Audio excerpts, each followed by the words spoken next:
100 शकुनी मेल्यावर पवार जन्माला आले, गोपीचंद पडळकरांची मार्कडवाडीत टीका. तर सदाभाऊ म्हणतात पवारांचा पक्ष नव्हे गुंडांची टोळी.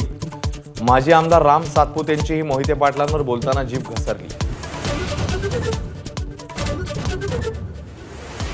इंडिया आघाडीचं नेतृत्व करण्यासाठी ठाकरेंच्या शिवसेनेच्या प्रियंका चतुर्वेदींचा ममता बॅनर्जींना पाठिंबा. तर हे त्यांचं वैयक्तिक मत काँग्रेसच्या वर्षा गायकवाडांनी फटकारलं. कुर्ल्यामध्ये अपघातग्रस्त बेस्ट बस चालकाला केवळ 3 दिवसांचं इलेक्ट्रिक वाहन चालवण्याचं प्रशिक्षण. कंत्राटी भरती करताना निकष डावलले का, प्रश्न उपस्थित.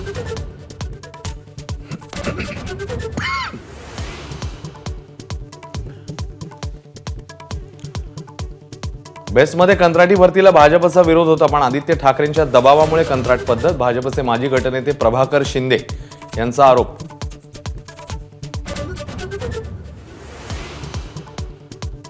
मुंबईमध्ये कुर्ल्यातल्या बस दुर्घटनेतल्या मृतांची संख्या 7 वर. ड्रायव्हर संजय मोरेला 21 डिसेंबरपर्यंत पोलीस कोठडी. बांगलादेशातल्या हिंदू अत्याचारांविरोधात राज्यभरात अनेक ठिकाणी हिंदुत्ववादी संघटनांचा मोर्चा. नागपूर, संभाजीनगरसह नाशिक आणि रत्नागिरीतही मोर्चा.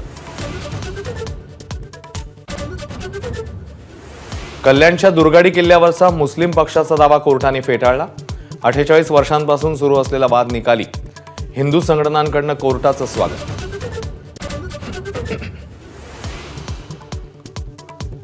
माझाच्या बातमीनंतर विशाल एंटरप्राइजेसकडून पुरवठा होणाऱ्या औषधांचा वापर थांबवण्याच्या सूचना.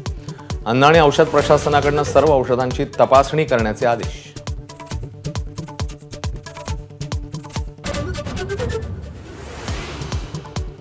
न्यायाधीश शेखर कुमार यादव यांच्या वक्तव्याची सुप्रीम कोर्टाकडून दखल.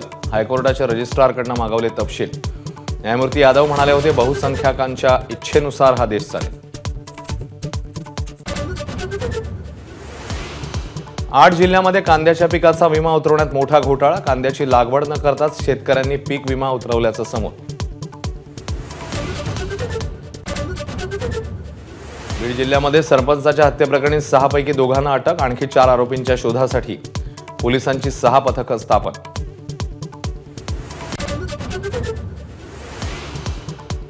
परभणीमध्ये डॉक्टर आंबेडकरांच्या पुतळ्यासमोरील संविधानाच्या स्टोनचं नुकसान. आंबेडकर अनुयायी आक्रमक. नंदीग्राम एक्सप्रेस रोखली.